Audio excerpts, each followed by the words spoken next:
Nesse módulo de teologia, estamos falando a respeito sobre a história da igreja e de suma importância que você saiba, justamente para que você não seja influenciado por aquilo que não está nas escrituras sagradas ou muitas vezes por coisas que têm uma aparência de espiritualidade, mas muitas vezes com sutileza o inimigo tem trabalhado para destruir aquele que é um grande propósito e sempre em execução, que é a igreja do Senhor Jesus, tá bom?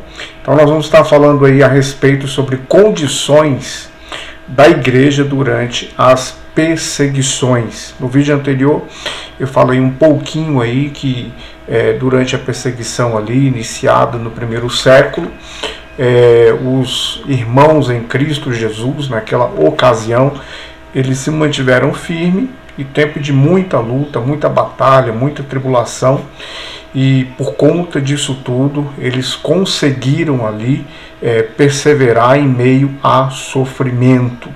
E disse também a você, que não assistiu o vídeo anterior, assista ele todo. Muita gente hoje cria esse rótulo a respeito de um sofrimento estar ligado a ser crente, como muita gente também liga um outro rótulo, e nós temos que ter cuidado com estas extremidades e com estes rótulos, tá bom? Nosso foco tem que ser na palavra do Senhor Deus, naquilo que Ele deixou para cada um de nós. E isso daí, você buscando, orando, o Espírito Santo, ele vai ver a inclinação e a sinceridade do seu coração, e certamente, como você está fazendo aqui, um curso teológico, nós temos aí aprofundado, não só na questão espiritual, não só a respeito dos significados daquilo que o idioma original traz, mas nós estamos verificando também a respeito da história agora neste momento, tá bom? Em meados do ano dos anos 50, começou a surgir uma organização que mais tarde veio a ser conhecida como a Igreja Católica, e se constitui de uma federação ou associação de igreja. Muitas pessoas, principalmente aqueles que são católicos romanos, eles falam e propagam que a Igreja Católica é a primeira igreja, e não é uma verdade. A igreja, ela foi ali instituída pelo Senhor Jesus de forma física, terrena, tanto que ele ali disse para os seus discípulos que as portas do inferno não prevalecem contra a igreja. Onde Jesus estava? Jesus estava em Israel, Jesus não estava ali em Roma, Jesus não estava na Itália, Jesus não estava comissionando ali italianos, Jesus estava diante dos seus discípulos, e todos os seus discípulos ali eram judeus. E no caso ali dos discípulos, a gente percebe ali Pedro, que teve um chamado e um ministério ali à frente dos judeus, o apóstolo Paulo anunciando aí, proclamando o evangelho, as boas novas para outras regiões, viagens missionárias que ele fez, e outros discípulos, tá? E aí a Igreja Católica, ela pegou, porque Pedro ali era o mais velho daqueles discípulos, e certamente, humanamente falando, mais experiente na lida da vida, e Pedro ali, obviamente, estava numa condição de olhar os demais discípulos e acompanhar. Então a Igreja Católica, ela colocou as suas bases dentro dessas situações, e ela aí começa então a nominar algumas situações que não são de acordo com as escrituras sagradas, tá bom? Mas antes de nós chegarmos lá, sobre a Igreja Católica, com todo respeito, mas a história, ela não mente. Aquilo que é verdade e está escrito na história, e esses são os acontecimentos, ela não mente. Uma pessoa pode produzir uma mentira e colocar na história, que não é o caso aqui. Se você fizer buscas, pesquisas, você vai observar que o que estamos falando aqui na aula são verdades e tem fundamento, tá?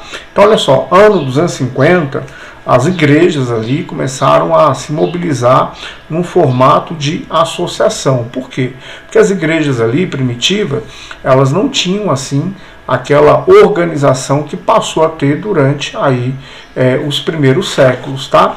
E nessa organização que eu digo aqui formal, porque o que ocorre? A Bíblia, ela nos dá aí uma organização, cargos eclesiásticos, autoridade espiritual, o que a igreja deve fazer. Você vai observar no Novo Testamento, boa parte do Novo Testamento, falando a respeito das igrejas. Então o apóstolo Paulo escrevendo as igrejas, você vai perceber ali cartas pastorais, você vai ver no Apocalipse ali, há uma parte ali que fala a respeito das igrejas.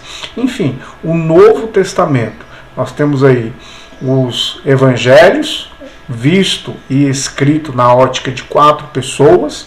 Nós temos aí Atos dos Apóstolos, que vai contar aí a respeito da espera dos discípulos, e ali sim, em Atos dos Apóstolos, nós temos ali o registro, o relato de um livro que outro dia não recordo quem disse que Atos dos Apóstolos é um livro que não tem fim, está sendo continuamente escrito, não está na página, não está canonizado, mas a igreja do Senhor, ela continua em ação. E ali em Atos dos Apóstolos não vai ver em hora nenhuma a respeito de Papa, você não vai ver em hora nenhuma ali a respeito de uma formalização de uma igreja romana. O que a gente vai ver depois é a mistura ali do Império Romano, do governo romano, juntamente com a religião, tá? E no caso aqui, nos meados dos anos 250, aquelas igrejas que porventura elas queriam continuar de forma independente, sem estar ali numa associação, elas passaram a ser taxadas como igrejas heréticas, tá? Então essas heresias, por não estar associado, por não estar num conglomerado de igrejas, então elas passaram a receber esse rótulo aí a respeito de igreja, tá? Aí a gente vai ter também agora aqui, ó, heresias no período, a igreja sofreu ataques externos, e a gente vai falar de algumas situações aqui que você deve prestar atenção. Então, por exemplo, os maniqueus, liderados por Mani, não acreditavam na divindade de Jesus. Criam que Cristo era um poder ou luz que habitou em Jesus. Quando diz aqui a palavra Cristo, está se referindo ao ungido, que no hebraico seria Machia ou Machia, e no caso Machia, essa fala primeiro, essa verbalização significa o ungido. Então dando um destaque. Então quando a gente lê aqui Cristo, é porque o Cristo é a palavra grega para o nome ungido. E aí muitas pessoas, no caso aqui, seguidores desse Mani, eles começaram a proclamar então que essa luz vinha sobre a pessoa física de Jesus. Um poder vinha sobre a pessoa de Jesus. Então assim, não tendo ele Jesus como Deus, não tendo Jesus como Deus. Então negam a divindade. Algumas pessoas, inclusive, até mesmo no nosso meio cristão, tem uma certa dificuldade. Será se eu estou errando? Será se eu estou pecando, chamando Jesus de Deus? Ele é Deus, ele é Senhor, assim como o Espírito Santo. Espírito Santo é o Espírito de Deus, então ele é Deus, ele é Senhor. A questão é o seguinte: a mentalidade fora da mentalidade hebraica vai ter uma dificuldade de compreender o que depois ficou conhecido, que não tem na Bíblia, como trindade. Essa palavra não tem na Bíblia, trindade. Mas na Bíblia original tem uma palavra chamada errad, que significa único. E esta palavra errad, ela dá a ideia ou significado que este único é uma unidade. Então nesta unidade nós temos o Pai, nós temos Jesus e nós temos o Espírito Santo. Então os três são Deus. Então esta palavra errad, que é dita no hebraico, que está no original. Esse errar é justamente um significado espiritual para demonstrar algo que a mente humana muitas vezes vai ter uma dificuldade de compreender, porque são coisas espirituais. E é o que nós fazemos, estudando as Escrituras Sagradas, ouvimos mensagens, interpretações bíblicas, orientação do Espírito Santo, o aperfeiçoamento uns dos outros, de acordo com aquilo que Deus nos chamou e nos usa com dons espirituais. Nós vamos procurando conhecer cada vez mais a pessoa do nosso Deus. Nós vamos procurando conhecer cada vez mais ao Senhor Jesus. E neste conhecimento, por mais pleno que seja, por maior que seja, nós não vamos conseguir mensurar a totalidade, porque essa palavra inclusive não cabe ao nosso Deus, porque ele é ilimitado, não há palavras para explicar ele. Então, quando a gente estuda teologia, inclusive, a teologia é para que a gente compreenda melhor as Escrituras Sagradas, as histórias que estão não só na Bíblia, mas as histórias como estou ministrando aqui para você a respeito desta aula, tá bom? Então, olha só, Cristo era um poder ou luz que habitou em Jesus e que pode habitar em qualquer outro homem. Eles promoviam ali, inclusive, o celibato. O celibato é aquela proibição do casamento, né? Então eles começaram a influenciar as pessoas que assim fizessem aí um celibato na sua vida e receberiam esta luz, receberia esta unção, tá bom? A gente tem aí os montanistas, liderados por Montano, que acreditava estar a igreja apegando-se demais às formalidades e deixando de buscar o Espírito Santo. Caiu, contudo, no erro do extremismo, pois passou a intitular-se a si mesmo Paracleto ou advogado, aquele através de quem Deus falava à igreja. Então aí, inclusive, esse é um erro comum daquilo que a gente diferencia de uma verdadeira igreja para uma seita.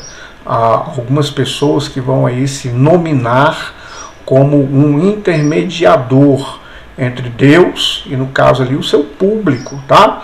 Eu creio em uma palavra revelada, eu oro por isto, eu creio nos dons espirituais, eu creio que o Espírito Santo, ele fala coisas que vão nos servir para aplicar agora no momento, inclusive a nível de circunstâncias, mas nenhum homem,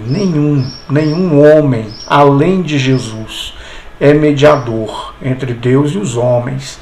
E isso aí tem que se ter um cuidado, porque muitas pessoas acabam, inclusive, ou se colocando como uma pessoa ali que é o intermediador, ou as pessoas fazem daquelas pessoas, tá? E daí você vai perceber dentre as seitas que muitas pessoas vão colocar o seu livro, as suas instruções, no mesmo nível das Escrituras Sagradas, no mesmo patamar.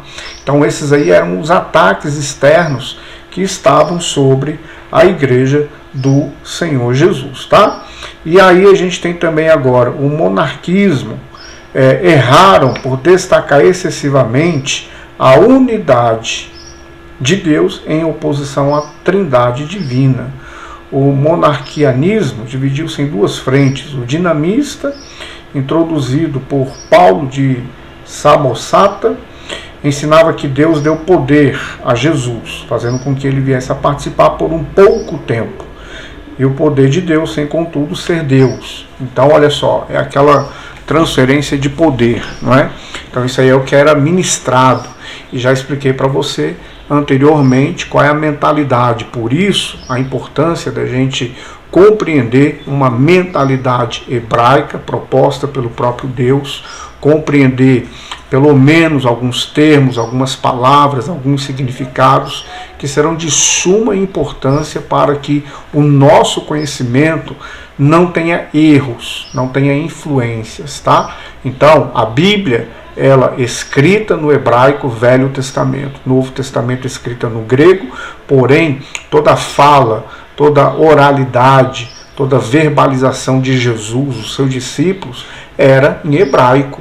a cultura hebraica, os costumes hebraicos, e a Bíblia não foi escrita por um acaso nestas línguas, tá? E nem ali eles falavam esse idioma que inclusive é muito diferente dos demais idiomas que nós temos na Terra, tá? E tem aí o monarquianismo modalista, ensinado por Sabélio, afirmava que Deus era único e que ele se apresentou de formas ou modos diferentes em diferentes épocas. Então Deus se manifestou-se como Pai no Antigo Testamento, depois como Filho no Novo Testamento, para redimir o homem, e como Espírito Santo depois da ressurreição. Então olha só, são linhas que as pessoas começaram a proclamar. Aí isso tudo ocorreu entre o primeiro e o terceiro século, e que, se você analisar, até hoje existem essas correntes de pensamentos e muitas pessoas ficam confusas, muitas pessoas não têm aí uma definição, muitas pessoas não se aprofundam, são levados por aquilo que as pessoas muitas vezes querem de uma forma já manipulativa ensinar para as pessoas, tá bom? Então ficou aí esse nosso vídeo aula a respeito dessas partes que nós estamos falando a respeito da história da igreja. Peço que você aí assista, reveja várias vezes, quantas vezes você precisar. Tendo dúvida, você pode mandar aí pergunta pelo chat, pelo WhatsApp, para que a gente possa tirar as suas dúvidas, tá bom? E logo a gente tem mais vídeo aula a respeito aí da história da igreja. Deus te abençoe, em nome de Jesus.